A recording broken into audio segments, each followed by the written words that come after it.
I'm Greg Miller from IGN.com. If you did know, Beyond! I like this crowd. You're a good crowd. But you don't want to see me. I'm overweight and stupid. Please put your hands together for Joel and Ellie, Troy Baker, Ashley Johnson. Come on out. Here they are. Lovely, lovely people.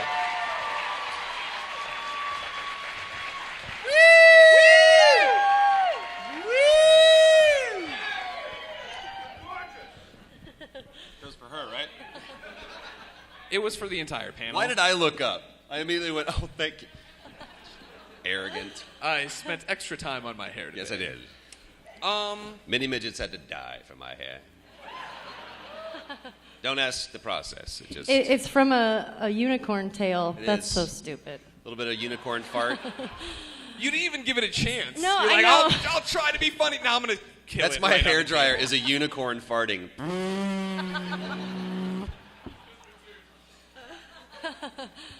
Lots of beans I have to feed the unicorn. Gary is his name. Gary the unicorn.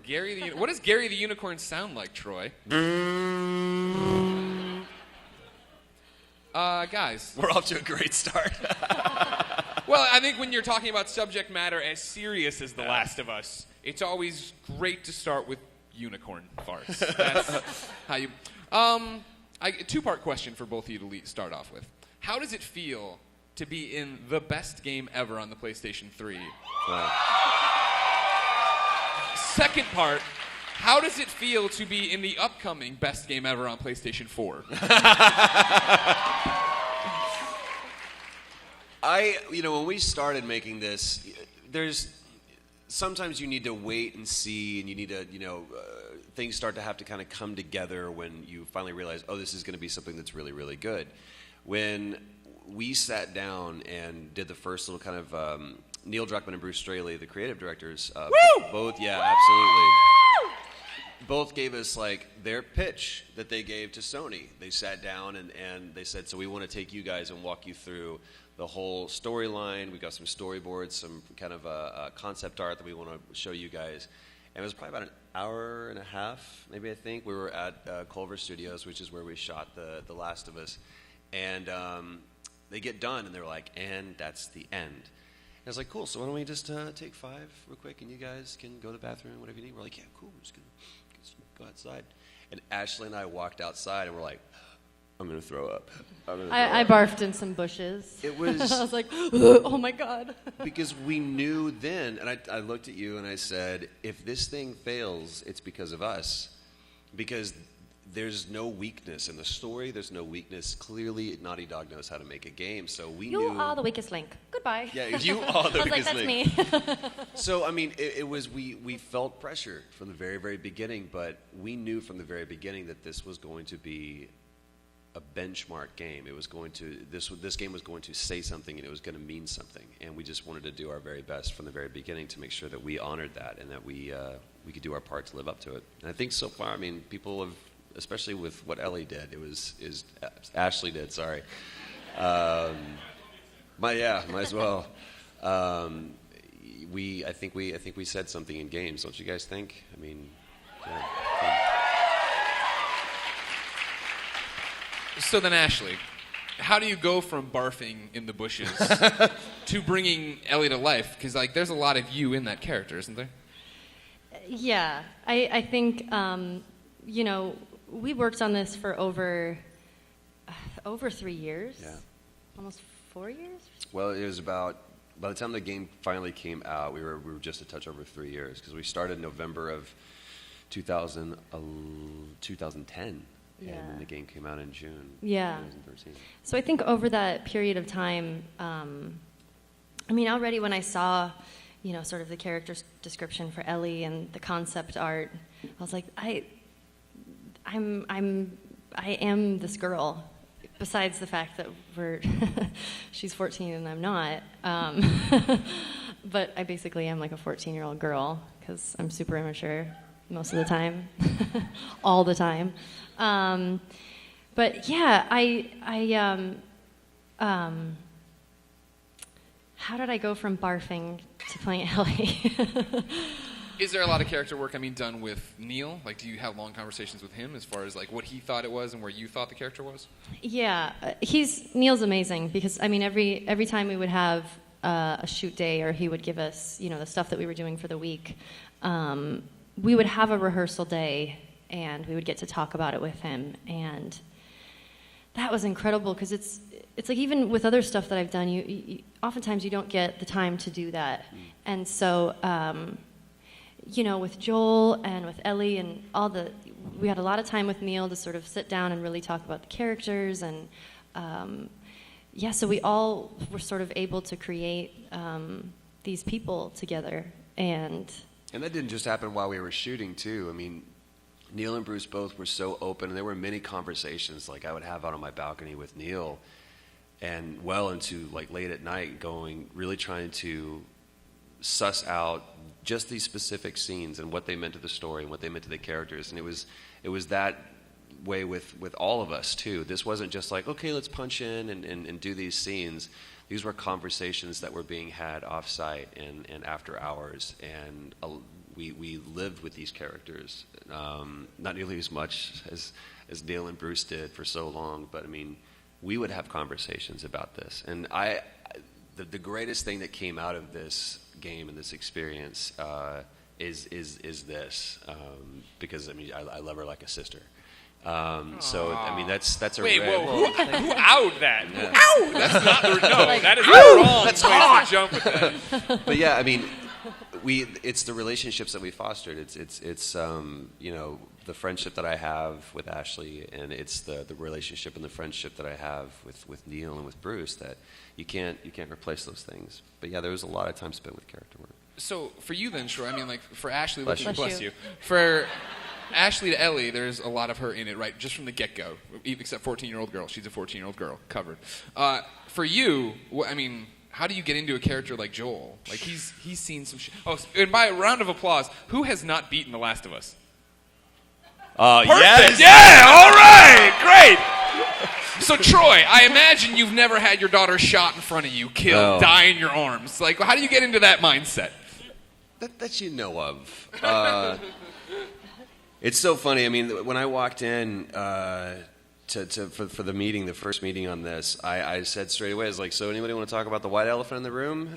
The fact that I am the youngest person that you're seeing for this. And even Nell, if you guys see the Grounded documentary, which is brilliant. And free on Amazon. You have no excuse. Yeah, go watch it. It's so good, and it's such a great...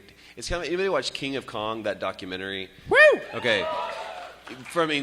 This is not necessarily this demographic. For all those people who didn't care about Donkey Kong, but anybody who, even if you don't like arcade games, it doesn't matter. That story is so compelling. And so obviously here we're all fans of video games, but if you ever wanted a great cross-section of what it takes to create a game from the ground up and the process that goes into it, it's so compelling and so interesting to watch.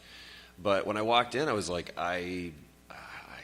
I know who this guy is, but you need to get past all this. And there was one specific line in the audition sides and the character description, because they'll tell you how tall he is, and they'll give you a little brief background and what he means to the story kind of thing. But there was nothing about him being from Texas that I remember. That just was who Joel was to me. And there was one line in there that says he has few moral lines left to cross. And that, to me, more than anything, was the Rosetta Stone that unlocked everything for me, because what does that mean to a man for that to be able to be said about him? If you have few moral lines left to cross, you've seen some shit. And he's just whenever we started shooting and stuff, we had so much fun, and we had so much levity, and there were so many jokes, and Ashley's whole thing, we would shoot the scene, and then we would have to do a audio pass, just like separate it off just so we could get clean audio, just in case we needed to use it. And they would always say, okay, guys, this is a wild take. And out of nowhere, Ashley said this.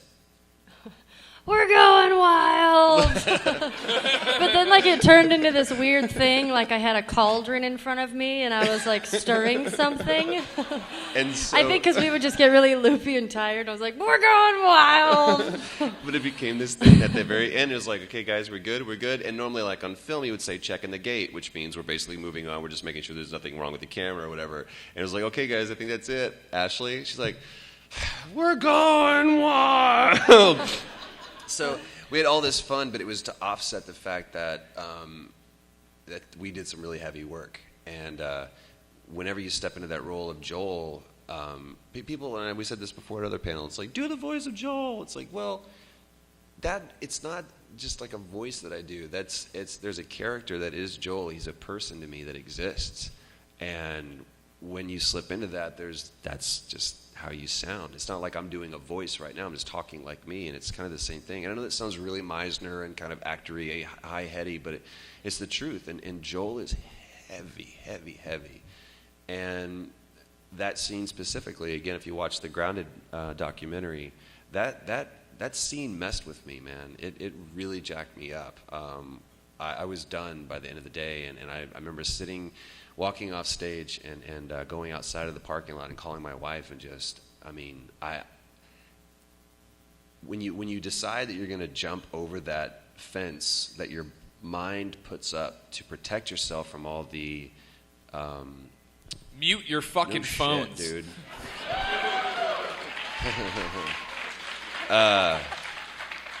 dude. We experience trauma in our life, and we're there in it, and then your brain just kind of builds this moat and this fence around it and says, okay, you never have to deal with this again. And then when you're an actor, you're like, you want to connect yourself to real things you've experienced because you've never shot your daughter, had your daughter shot and die in your arms, so you're trying to connect it to something real. And so, like an idiot, you jump over that fence and start going, I wonder what's in here. And you tap dance on the minefield of your mind. And if you're not really skilled, you blow up. And I was a wreck. I was sobbing uncontrollably. And I remember about third take through, Hannah Hayes, who played Sarah, good God, she's so good. She's so good. And she was so in touch with her feelings and able to turn it on and turn it off. It's crazy. But it was like third take in, and I remember looking back at Neil. I was like, okay, guys, let's get ready. We're going to go again. And I just looked at Neil, and I was like, this is really hard.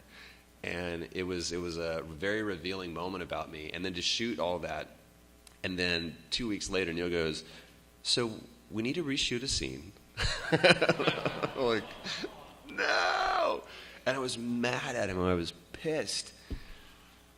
And then he showed me what kind of actor I could be, and I'm eternally grateful to him for that. And he taught me so much with a very gentle hand about getting past your ego and getting past wanting to prove something to people in a scene, because the second that you do that, you're out of it.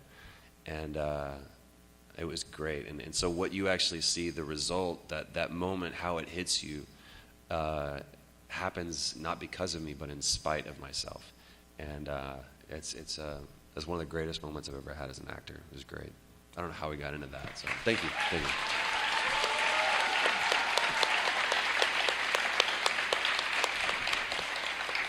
So then, you've both been in a lot of projects. Ashley, where does this fall on as far as like an intense project to work on in terms of like what you're giving to it? It's up there. I would say it's maybe a top 3. I mean, I've worked on some independents that sort of deal with really intense stuff, but I think because we shot this over a long period of time, and sort of at the end of every shoot day, because the scenes were intense, it's not like we left, feeling good at the end of the day. But, there was something... I'll see you next week. Yeah, bye everybody. Like, especially after, when we shot all of the winter section of the game. I remember a friend of mine was graduating, and I went to her graduation, and Neil had sent me the 30 pages that was going to be the winter section. And so I was waiting for her. I think I was at TGI Fridays. And I was just sitting in the... Not one pop for TGI Fridays. Like, nope, should have gone to Applebee's. I don't know why that was the chosen place, but whatever. And I was sitting in the waiting area waiting for everybody, and I was just like, I'll just read like a couple pages to see what we're working on next week. And then I was like, oh, dang, okay. I was like, oh, shit. And I kept going, and then I was just crying by the end of it. And then everybody got there. They're like, are you okay? And I was like, yeah. I'm really excited to be at Applebee's. Yeah. Let's get some more drinks. Can we get some? But, yeah, I mean, now that I think about it, this was probably one of the most intense things that I've worked on. I think because it was such a long period of time. And because I'm so attached to the game and to Ellie and the characters, and I just love this world so much. So I think that adds a whole nother level. And Troy, I'm assuming same kind of answer for you? Like you do so many video games. On top of this, this was coming out right around BioShock. You were working on both games at the same time, another intense game. Yeah, you definitely have to kind of compartmentalize your mind because you don't want it to have the stories bleed over into the next and so it's important that you have like this, again, like you have an anchor point that you can kind of always come back to. And with Joel, it was, that one thing, and with Booker, it was another. So you kind of like remind yourself of those things. And I really try to shut off because it's easy to get wrapped up in life. It's easy to get wrapped up in you got to pay your bills and you've got this going on Tuesday. And you really have to just shut everything else off because there's a whole entire world that you're stepping into, and these characters are so real that you have to keep them real, and so you have to keep engaged. And Travis Willingham's got a great example. He's kind of like, if you ever watch a football game, all those guys are up there, and they're like hitting their chest. They're like, I'm going to take you down, all this stuff, and they're like laughing and joking and everything. But as soon as that ball is set, they go, set, and all of them go, and it's laser focused, and everything else, those fans, everything go bye-bye, and you're here. And the reason why they're doing that whole, yeah, what's up, all that stuff before is because you cannot maintain that laser focus for that long. Try to clench your fist for an hour. You can't do it. You need to relax. You need to let their... I'm going to do it. I'm doing it. now. For the next hour. For this whole panel, I'm going to do it. The muscles are strengthened by us, constricting and retracting. So you have to let those moments go. And so we did have fun on set, and we kept it light and lively as much as we could. But when it was like, okay, pictures up, whoom, we were in it, and we were laser focused. And that, there's moments in every game where you get to have a lot of levity and you get to play around, and this is just kind of one of those knock around scenes kind of thing, but we didn't really have those. Every scene mattered. There wasn't one single wasted word, and so that it was the most intense thing I've ever had to work on. It was the hardest thing I've ever done, and it cost us a lot. And but by the end of it, the reason why you put in the work is not just because of your integrity, and it's not because of the benefit you get out of it, but you're so excited to work on something that you know is good. And every actor just wants that one thing where they can go, I did that. And I've been fortunate enough to be a part of some amazing projects, but The Last of Us will always be very special to me because I was such a Naughty Dog fan, such a huge Uncharted fan. All I wanted to do was die in Uncharted. That's all I wanted to do. Just be a red shirt. He goes, and get killed by Nate. That's it. And that was like what really wanted me to get into video games too. So it's like there's a lot that Naughty Dog specifically means to me, and again the relationships that came out of it. So it's all of those things. You're like, no matter what this costs me, I'm going to finish this, and I want it to be good. So yeah, but it was definitely, like you said, it was one of the most intense things that we've ever done, ever. So you both talked about the fact that you knew from the get-go this was something special and something different. Yesterday during the BioShock panel we were talking, both you in particular were really worried about people hating you, right? Being this first-person shooter protagonist that speaks all of a sudden. Knowing going in what The Last of Us was going to be by the end of it, were either of you worried about reaction or reception to who you are and what your characters were? No.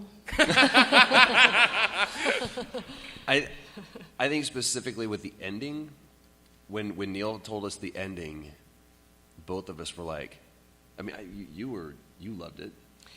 Yeah. You wrestled with it at first. Yeah. I kind of wrestled with it, but at the same time, I was like, Neil has such an amazing vision for, you know, what he wants to do and as a writer and as a director. And so I feel like both of us were just so trusting of him, you know. So when he was like, this is the ending, I was like, okay, yeah, okay. I think let's do it. I think with both of us too, you know, right around the same time was when Mass Effect 3 had come out, which is an amazing game.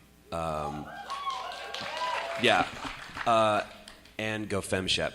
Yes. Sorry, I love you, Mark Mir, but I love me some FemShep. But they had the whole debacle with the ending, and it was such an interesting moment for games because the response of the fans prompted an action and a response from the developer, which I commend them for doing. But at the same time, this is my opinion, I much more respect a company who says, no, this is our story and this is the end. We're not going to let you choose because we believe in the ending so much. And all I cared about was not whether people liked it or hated it or loved it or hated it. I just didn't want them to be ambivalent about it. And I haven't met one person who was like, Everyone was like, I hated it. I didn't want that to happen, or I loved it. It was the most perfect, honest ending that you could have. But I just didn't want people to be ambivalent about it. I have to say this about Neil, too. Maybe a lot of people don't know this. This is his first directing job. First.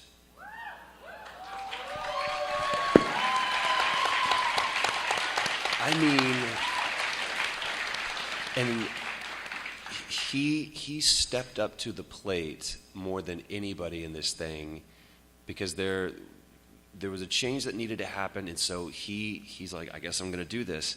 And he didn't just go, okay, I'm going to direct this, and like full of himself or ego or arrogance at all. He went and he read books and he studied classes. He took acting classes, even though he's not an actor, didn't want to be an actor. He wanted to understand the process. He completely immersed himself in this process, and he gave his life over to this thing so that it could be the best that it could be. And if that was his first job, damn. Yeah. Damn, he's the best director I've ever worked with because, I mean, that's incredible. So,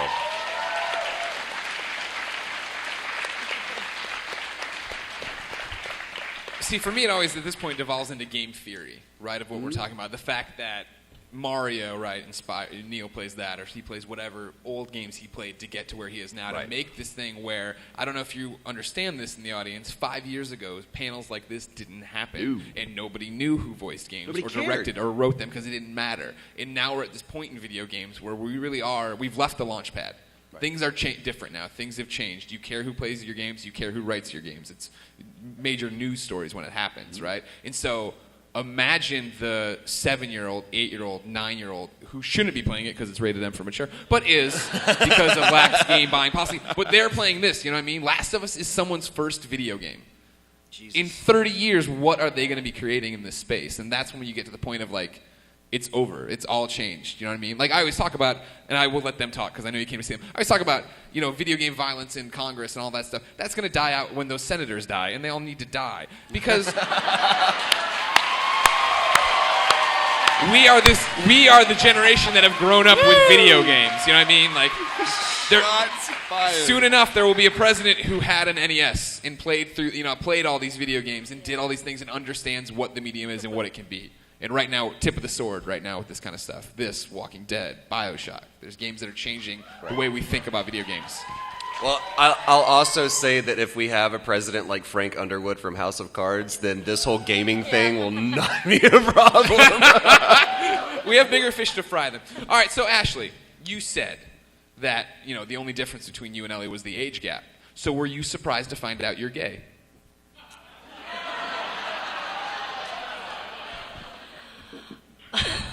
Oh, man. Greg Miller. Greg Miller, ladies and gentlemen. No. What about, because, correct me if I'm wrong. When you recorded the first part of the game, the real game, the disc game that came out before the DLC, Yeah. was it ever expressed to you what the Riley relationship was going to be or what it had become? No. We hadn't discussed that, and I feel like American Dreams, I feel like that whole series was developed a little bit, almost halfway through the game. They started writing it, halfway through us shooting, so, more like Yeah. 2-3 years into production. Yeah. I know Neil always, and he's also got another graphic novel that he did before he did Last of Us, Second Chance for Sarah, ironically. He needs to come up with more character names. I knew he always wanted to do a graphic novel, but it came much later into us shooting. Yeah, and it hadn't been discussed when we shot the game, and then when Neil thought of the idea for the DLC, and then he came out, and I met him at work, and then we went to lunch, and he's like, "Okay, I'm going to tell you the idea for the DLC," and he's like, "Okay, so." He's like, "I want to ask you something." He's like, "A lot of people have asked me if Ellie is gay." He's like, "And what are your thoughts on that?" And I was like, "Oh, I was like, that's actually something that I haven't thought of." Which usually when I do character work with anything, I always sort of prepare, what the character's sexual preferences and all of this other stuff. But for some reason, just with Ellie, because of the circumstances of being in this world, this post-apocalyptic world, I hadn't thought about it yet. And I said, "Well, let me think about this." He's like, "Because I want to have this story in the DLC." And I was like, "Okay." And so kind of, a couple weeks, I was thinking about it, and when we got back together, I was like, "Yeah, of course. I love this. I love this story, and I love that Riley is, her first love, and I'm on board."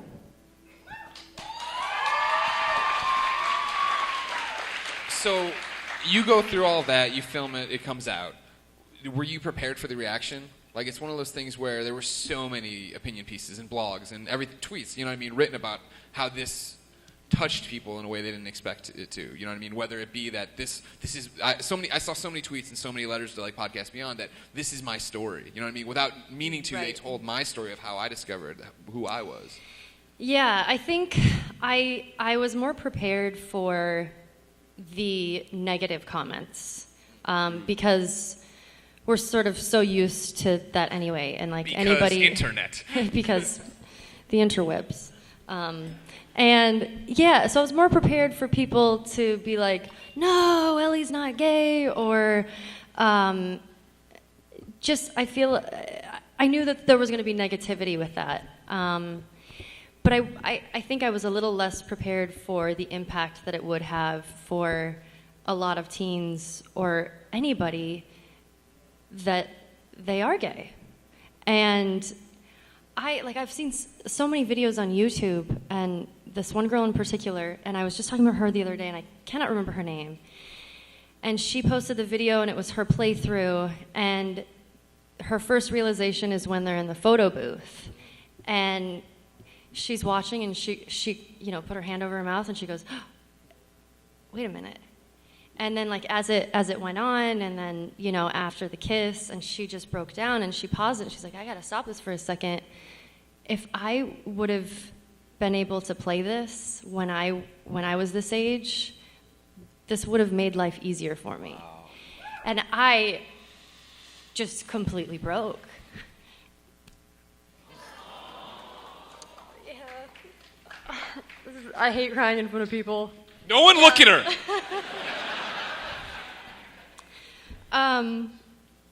I can't believe I'm crying. This is so embarrassing. Anyway. It's just, it really means a lot to be in something that, means a lot to a certain, community, or to just, anybody, like to be a part of something that was important to someone is an awesome feeling. Sorry.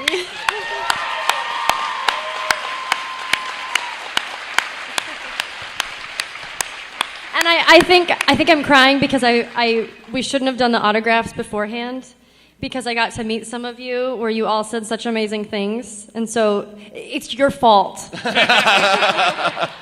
Well, it's your fault to continue to make her cry. So if we can start having people line up here for Q&A. We got a mic, I think, over there. Yeah, it's already happening. Look at that. Oh my God, they're being mobbed. They're all clickers. Look how many people came. Oh, holy shit. Thank God the lights weren't on when we came out. Oh, God, that was embarrassing. Hi, Troy. Hi, Greg. How are you? I'm great. Hello. Oh, Hello. hi. So I saw the video of Neil, and he asked Merle to start singing when you're filming the last scene. I have to ask, what was your perspective and what were you thinking, like, when she started singing? Has everyone seen this video they leaked? It was The alternate ending? Right, when Joel yanks her out, you guys are in the ping pong ball suits, and it was, they played a prank on you, right? Wasn't it? What's so great, the saddest thing is that Ashley wasn't there that day. And if you look, you couldn't be there. I can't remember what it was, but we needed an Ellie on the table. So the chick that I'm holding is my wife. It's so great. And my wife has zero poise whatsoever. So if you look, she is trembling because she's laughing so hard and just trying not to bust the take. But yeah, Neil comes up to me and he was like, just don't break. You know, whatever happens, I want you to keep going through. I know you've dropped the gun. It's like, dude, I'm not going to drop the gun. I swear to God, I'm not going to drop the gun. You just, okay, no matter what. It's like, I got it, dude. I'm doing this for a while. I'm a professional. And Merle comes out, and I mean, I knew that Merle had, she was on Rent. She's a legit actor. And an incredible singer, but that's the first time I ever heard her sing. So when you see me kind of go, it's not, oh, this is happening, because at that point, guys, anything was up for I was expecting anything. Just, I'm saying, in any scene on any day, I was so blown away by how good she was. So I'll go, oh shit, we're doing this. Okay. And I'm a little off anyway, so I thought it was so great. And it was, we needed a moment like that too. And as soon as we stopped, they didn't know that I was going to go with it. They were expecting me to break or just kind of go, these are my lines. I was like, oh, you want to dance? Well, let's get in there.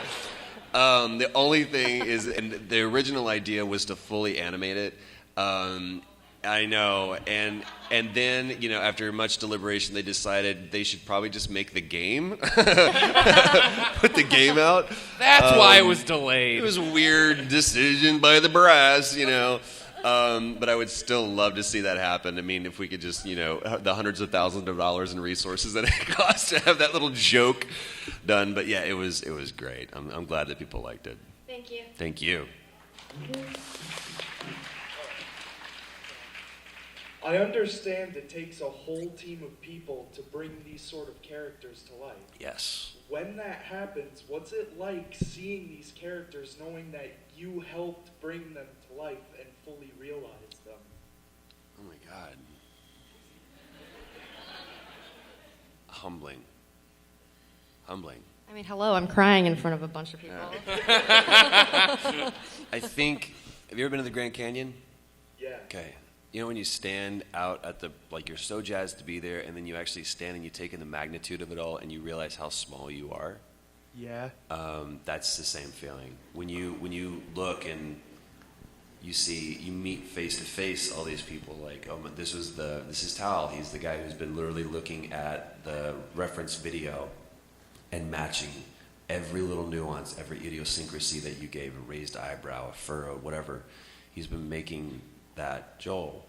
And this is the lighting guy. This is the shading guy. This is the, all these different people. And you go, I am a wheel within the cog within the machine. That's what I love about video games. With movies, it's starring blah, blah, blah, which is great. And I love that games have started to recognize the actors in it more. It's a great honor. But I'm not just the voice, but I'm not the character. That is a result of several people really, really giving their lives over to it. So I'm glad that you recognize that. And the only thing I could say is that it's incredibly humbling. All right, thank you. Okay, I actually have 2 requests. One of them, Last of Us related, and the other one for Troy. It's Persona 4 related. You know, Greg, do you mind if I just derail I was it? going to say you only get one question, but if it's Persona 4 related, please continue. Okay, and for both of them, Andrew, could you film it? This is a thing. Okay. You may remember us from the autograph signing. So, I want to hear you do you're trying on some My Ethan Nice, but replace Ellie with Kayla, just for my friend Andrew here, because. What do you want me to do? The line where it's just and I'm going to try to imitate it right now, but. Okay. Ellie, you're treading on some mighty thin ice. I want to hear that one, but replace Ellie with Kayla, just for him. Just for him, man. Kayla, you were treading on some mighty thin ice. Thank you. All right. The second, now the Persona 4 one. Make it quick. Okay. Long story short, Persona 4 the animation, I watched episode 7 of it so many times, and it was for the one line with Shadow Kanji. And it was the one with the bump and grind line, if you remember that one at all. I don't see nothing wrong with a little bump and grind. No, but in character, I just want to hear that just really quickly, one take, and then I'll go. Bump and grind. Hey. There we go. Thank you. All right. Hi. Hi. Hey, so I want to know if, what was your most favorite line or scene or anything you did in the making of the game, and not the alternate ending? Because, One of my favorite scenes is one I was on set, but I wasn't in the scene. And I mean, I think Troy's such an amazing actor, but I think it was one of the times where I just completely got chills, which is the scene where he's trying to find Ellie in the winter section, and then he's sitting with the guys, and he's trying to get them to give him an answer, and then he stabs the guy in the knee, and he's like, "Where is it?" And then he puts the pen in his mouth, and he's like, "Point to it." Way better than that, obviously. And for some reason, that is one of my favorite scenes, and I think because that day I was just, hanging out in a little side area, and Troy was just so in the moment and so terrifying and just completely into it with every fiber of his being, and I was just like, is he going to tell him? I was like, I hope he tells him. And I'm like, what am I doing? Of course he's going to tell him. And then he's going to go over there, and then he's going to kill that guy after he says it's true. And then I love that scene. But I think my favorite scene is in the bedroom with the two of us when I'm talking to him about, hey, I know about your daughter. And then he has the treading on mighty thin ice line. I love that scene. Yeah, just so you guys can understand it very briefly, because I want to make sure we do answer questions. But that was a very big moment for us as a team to come together, because every once in a while you're going to hit a scene, or sometimes more often than not, you're going to hit a scene that's just not working. And there's no reason for it not to. There's not a problem with the dialogue. There's not a problem with the blocking. There's not a problem with motivation. Everybody understands what they're supposed to do. It's just not clicking. And that was one of those days where Ashley and I both were like, it doesn't feel right. It feels like we're still scratching the surface and that we're not really getting to the real conversation. And we went through it, 5, 6, 7, 8 times. And finally looked at Neil and I was like, can I just take a 5 break? He was like, take 10. And I went over to the side, and Neil came over and he talked to me a little bit, talked to Ashley a little bit. And we were mad. We were genuinely frustrated and angry. And we came back in, and Ashley was different. She was like, let's go. Let's do this. And we come in and we do the scene, and Ashley, when she says, everybody in my life has left. Everybody except for you, and she pushes me. That wasn't scripted.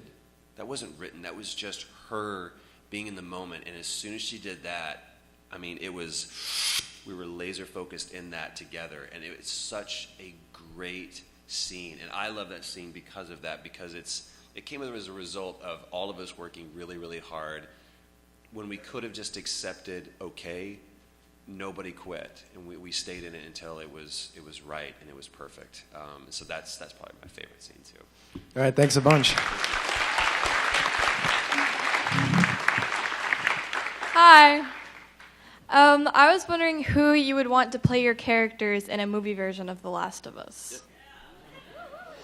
Well, I've talked about this on Twitter, and it was really funny because someone asked me, and I was like, "Well, Maisie Williams would be awesome," just because I'm a huge Game of Thrones fan, and just sort of the idea of the character that she plays, obviously Arya, is, I feel like, pretty similar to Ellie. And then she started following me on Twitter, and I was like, "Oh my god!" I was so excited. Or else somebody who is not even an actor, just somebody new would be really cool too. But I think I would prefer if they would get a 14-year-old and not like a 20-year-old that's playing 14. For me, from the very beginning, Josh Brolin has always been like a look to. I've actually sat and talked to him about it before too, and I would love for Josh Brolin to be the person, but there's been a few other people that have brought some other interesting options up. And at the end of the day, I really do trust. I know that Neil and Bruce have influence on that, and I know they're going to have the right person in there. And again, I don't want them to cast someone because they're a name. I want them to cast them because they're right. No offense at all, but like I don't necessarily look at Jennifer Lawrence and think Katniss. Well, okay, I've really just struck a nerve with this audience. Ladies and gentlemen, Troy Baker. He's got a plane to catch. There were 2 applauses and like 40 gun cockings. It was like, or bow pulls. But you know what I mean? I want them to find the right person for it, regardless of if they have cachet. I just want them to understand and be into the story, and this not to be a gig. And I want to be a clicker and die in the movie. So. Thanks. Hello. Hi. That's scary. My question is, as emotional as The Last of Us was, how did it change you, not just as voice actors going forward, but as people?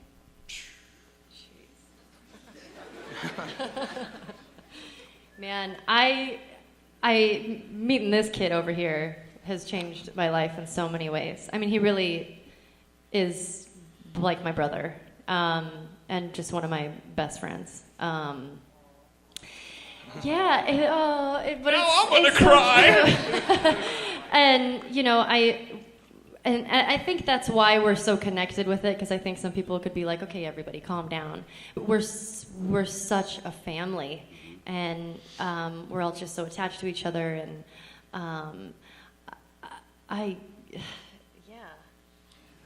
You learn something from every experience, from every opportunity that you're given, right? I really grew as an actor because of this, and I've already said the relationships that we've had. But this changed me because I finally understood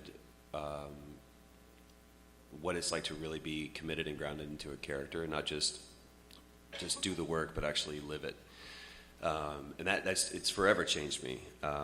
It's made me focus more on the craft of storytelling and how to write and tell a story. I don't want to be a writer, but I want to study the art of writing, because I think it helps me understand more about what I do. And so whatever you want to do in life, understand that, like, especially if you want to become an actor, you better get really, really comfortable with reading. I have 5 books right now that I have to read, just like homework, for projects that I'm doing, because I want to understand the character or the world that I'm in or something else, because it's always based in something. So don't think that if you want to become an actor or a musician or whatever, that you just don't get to do homework, because it never, ever ends. You're always going to have to do something. You always have to study to show thyself approved. You know what I mean?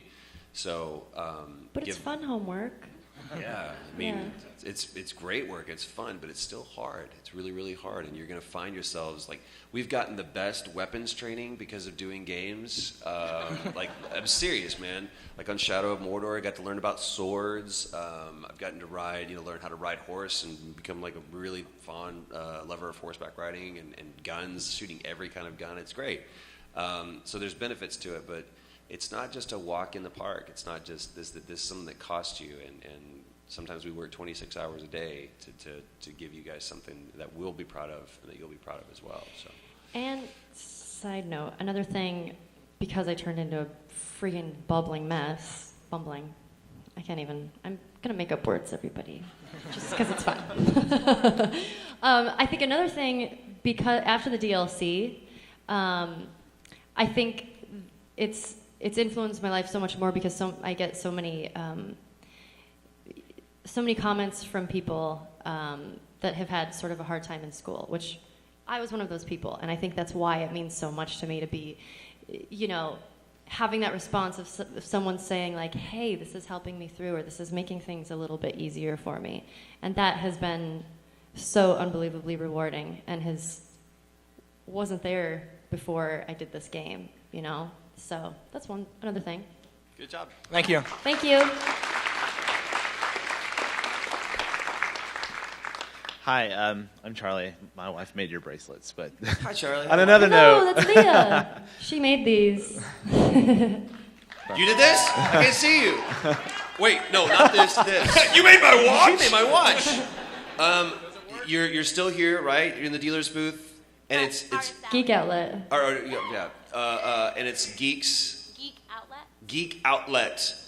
She made this with her hands. They're emblazoned with the Firefly. Incredible. emblem Please for you in go the back visit row. her and support her because she does incredible Mine work. is personally initialed, not to brag. And by the way, you've literally changed my life. So all of that. So. but Leah bought me The Last of Us for Father's Day last year. Oh, Jesus. And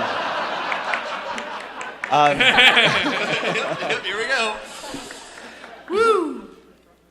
my daughter's middle name is Sarah. And she's 4, so this was all pre, the game. But the effect that it had on me as a father, I have 3 kids, and the effect that it had on me as a father was so dramatic and so deeply personal.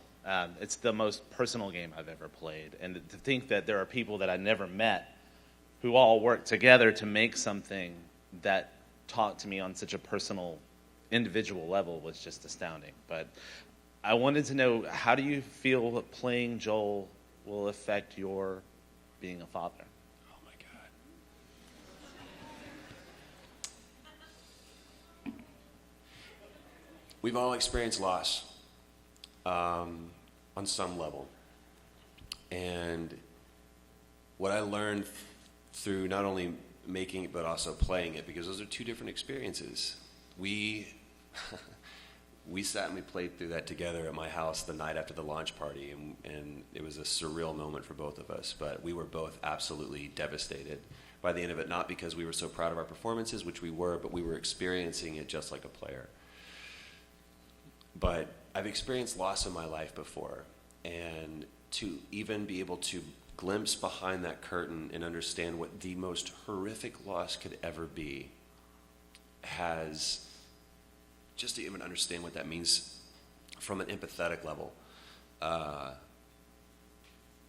changed who I thought I could be as a father.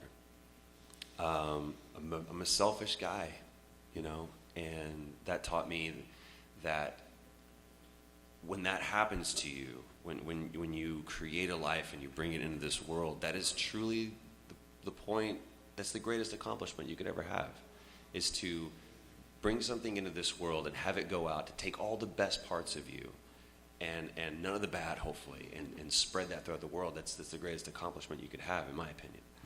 So what it showed me is that to understand that loss and to understand the impact that would have on me is that I can be a good dad, and I will be a good dad. And I'm really touched that had that impact on you. You guys are incredible, and there's just no words.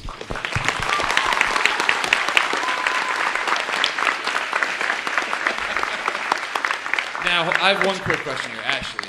You and Troy, you guys have been talking a lot about this relationship on set and it being brother and sister, but like the character obviously is more like father, like he's your dad or whatever.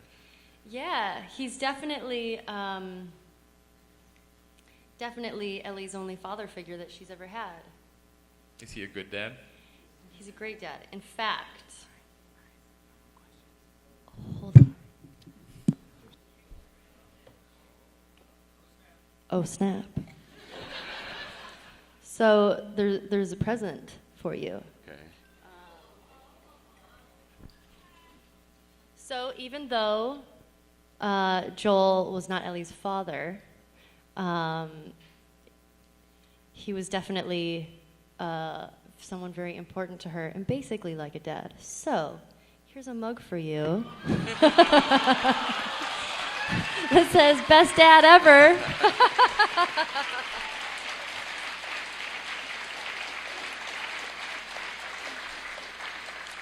I sure do like coffee. Not clear what I'm going to put in this, but That's amazing. I love it. Aww. I hope this doesn't make your other kids jealous, though. Uh-oh. Ladies and gentlemen, Courtney Draper, Elizabeth from BioShock. So, I'm a little jealous because even though I tried to kill you and succeeded a few times, spoiler alert, you may be adopted dad, but you're my real dad. So I also wanted to give you a best dad ever. What's great is that on one side it says best, and of course on the other it says worst. Well, there are two sides to every Constants and variables. Exactly. Ladies and gentlemen, here's Jen from MomoCon. Not only are these gifts for Troy, they're gifts you can get your hands on. These guys are going to sign them. She's going to explain all about it. Hey This guys. is amazing. You guys are awesome. Like Greg said, my name is Jen. I'm with MomoCon, and these items are actually going to be signed and auctioned off That's great. after the convention. So if you want to find out more information, please go visit our website at momocon.com, or you can also visit Facebook. And we're going to go ahead and have more information on these items, plus a lot of other items that are going up for auction. So awesome. Thanks. Ladies and gentlemen, that is the Last of Us panel. Give a big round of applause to everybody, including Courtney. Go buy The Last of Us on PS3 right now. It's coming eventually to PlayStation 4. Listen to Podcast Beyond every Tuesday. Watch the videos every Wednesday.